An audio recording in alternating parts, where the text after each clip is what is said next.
What is the smallest act that counts as cheating in a relationship? Something my wife and I just discussed due to a friend's marriage ending over this. Using cam girls. My wife and the friend who's getting divorced view this as cheating, since you are actually interacting with someone in a sexual nature. Whenever sex bits become a thing, I'm in the clear. My wife doesn't think that counts as cheating. Different people will have different boundaries about this kind of thing. But I always feel like cheating begins the second you start doing things that you feel you have to keep secret from yourself. If you're keeping secrets, it's a sign that you know you're doing something wrong, or at least something that they wouldn't approve of. And that's usually the beginning of the end right there. Anything that you feel guilty about and that you would hate your partner to do behind your back. When you turn off her controller so she can't pick Mario first. Edit. Please stop with the Mario Kart characters. I had Super Mario Brothers in my head when I wrote this. Anything you do with the intention of deceiving your so is cheating. Cheating means breaking the rules. And the rules are different for every relationship. This I agree with. But then me and my GF are about truth, stability. We bring stuff into the open straight away, and it works for us. I don't know about people manipulating to spare someone the emotional burden, though. My rule is, if you wouldn't do it with me sitting next to you, you probably shouldn't be doing it at all. I follow the same rule. Exceptions for surprises and gifts, of course. Flirting through text. Some will say it's just innocent banter, but you know you shouldn't be doing it. I believe fleeting thoughts about someone other than your so can be accidental. It's the moment someone begins entertaining romantic thoughts beyond that fleeting moment that the smallest act of cheating has occurred. That is why being cheated on sucks so much. There are the cases of drunken one night stand, but many times the cheating has been psychological for a long time before the physical act occurs. Precisely. People will always think about the other side of the fence. I was with my now ex-boyfriend for 5 years, and we both thought what if every so often. We never physically acted on those thoughts. Our last 12ish years were really rocky.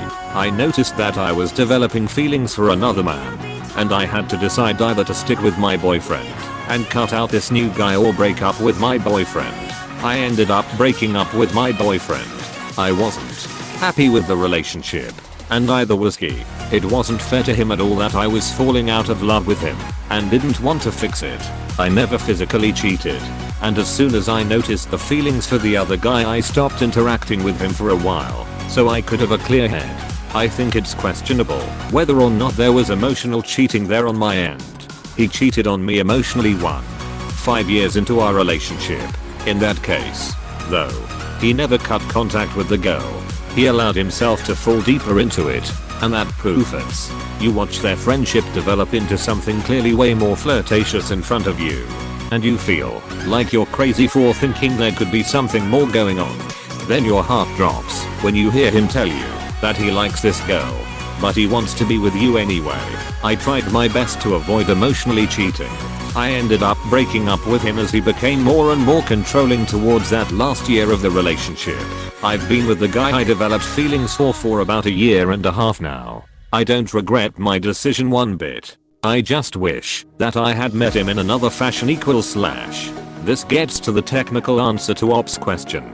Cheating is not keeping secrets. It's not some physical act. And it's not just entertaining romantic thoughts. The point that it really becomes cheating is when your relationship to the third person begins to alter the nature of your relationship with yourself. Having romantic feelings or the desire to have sex with someone other than yourself and knowing it isn't really cheating until you begin to entertain those thoughts at an actual cost to the relationship. When you engage in secrecy from yourself, people usually think of it as a harm to the relationship. If you romantically or sexually involve yourself with another person, that's usually considered to interfere with the relationship. But honestly, even a completely platonic friendship could be considered emotional cheating in the same way if you are harming the nature of your relationship with your friendship. For example, let's say there's a woman who's in a serious relationship with a man, but she has another platonic male friend she spends as much time with because they have more common interests than her and her. So, we like to say men and women should be able to be friends, and it should be fine. But if they are spending a lot of time together, doing the things she actually cares about, talking about the subjects that matter to her. It's easy to see where it can go wrong. Imagine some fight ending with her saying other guy knows me better than you. And, in fact, by the nature of their friendship, that may be true. What would the so have to say back? Wouldn't it hurt his sense of intimacy to realize that this other man knows his so better than him in ways that he doesn't? A completely platonic friendship can change the intimacy of the relationship, just like if she had just had a one night stand with a stranger. At least, that's what I think. It's important to realize if you want to have a strong, mature relationship. If a person understands this one point and knowingly is not going to allow these things to harm their relationship, then you can trust that person even to have flirtatious texts, attraction to other people, and even secrets. /u/throw in condoms. That slut demonstrates what a real person should do very well. She stayed aware of what was happening and intentionally didn't allow it to harm her relationship. Instead, she held off her budding relationship until she made the decision she was done with her wilting relationship. I wouldn't call any of that cheating, just life and making a mature decision. You've got nothing to feel guilty about. /u/throw in condoms. At slut. And a lot of people never get to the point where they could handle that situation as maturely as you did. Any sort of emotional affair, if you're sharing things you wouldn't share with your so, that's when things get sketchy. As soon as you have romantic feelings for another person, you are being unfaithful. I don't mean finding someone attractive. That's obviously fine. But if you're in a relationship and you have feelings for someone else and continue to communicate with that person and entertain those feelings, I think you've already crossed a line. Personally, I would rather my partner had a meaningless one night stand than had a friendship with someone else that meant more, even if they never acted on it. I think that's far more hurtful. I cut off a female friend of many years because of this. Realized I was calling her / she was calling me 4 to 5 times / week, and we were really clicking, having a good time, laughing.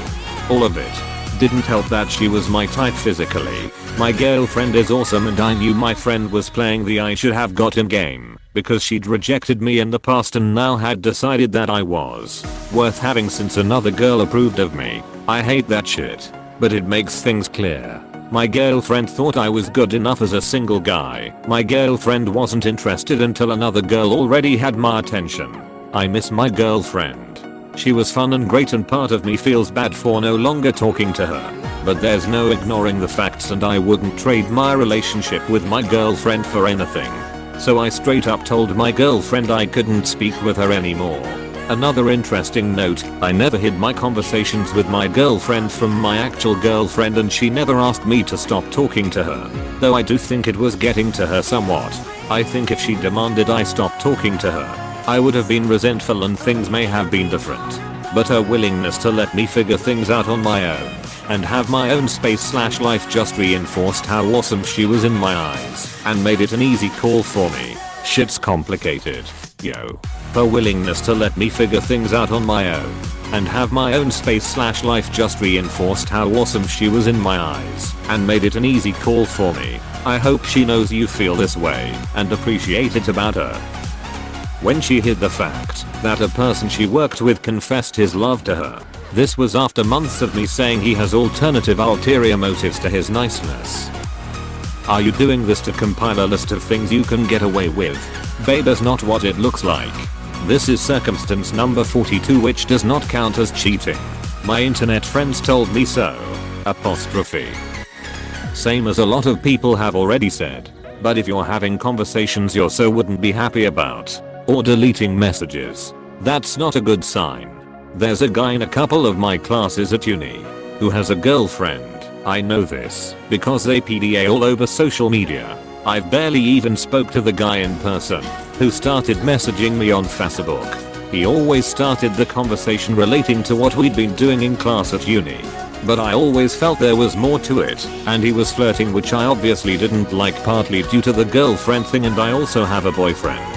But I couldn't really prove that his was blatant flirting and not friendliness, so I politely humored him without flirting back and ending the conversations.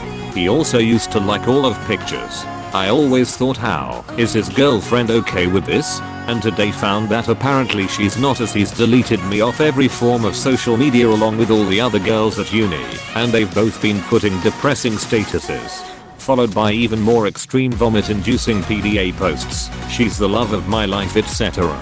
So I'd say that to her. That counts.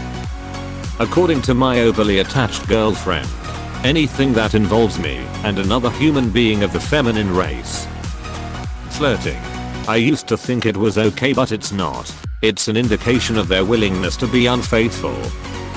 Lying to your partner because you don't want them to know what you are doing or who you are with. Lying to set up a surprise or to spare their feelings don't count. Giving your phone number to someone you so would not want you to give your number to. Edit. You guys know exactly what I mean. Not even sending flirty text messages, but deliberately deleting texts from someone. Doesn't matter what was said. The fact that you are hiding it will seal your fate.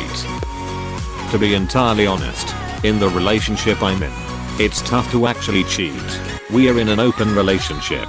She's dating another guy, so it's tough to actually screw up. Like everyone has been saying, when there's a lie involved, it's wrong.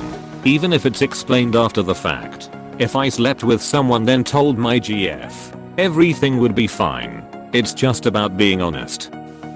For straight guys, would it be weird or gay of you to do this thing with another man? If so, it's cheating if you do it with another woman. As soon as you have put yourself in the mindset that would cheat, if the opportunity presented itself, or try to bring about such an opportunity, you have gone down the path of a cheater. People, in my experience, cheat first in their heart and mind long before anything physical happens. If you can't tell your so about it, it's cheating. E.g., hanging out with a friend of the opposite sex is fine. But if you need to lie to your so, then it becomes cheating. Please click subscribe if you enjoyed this video.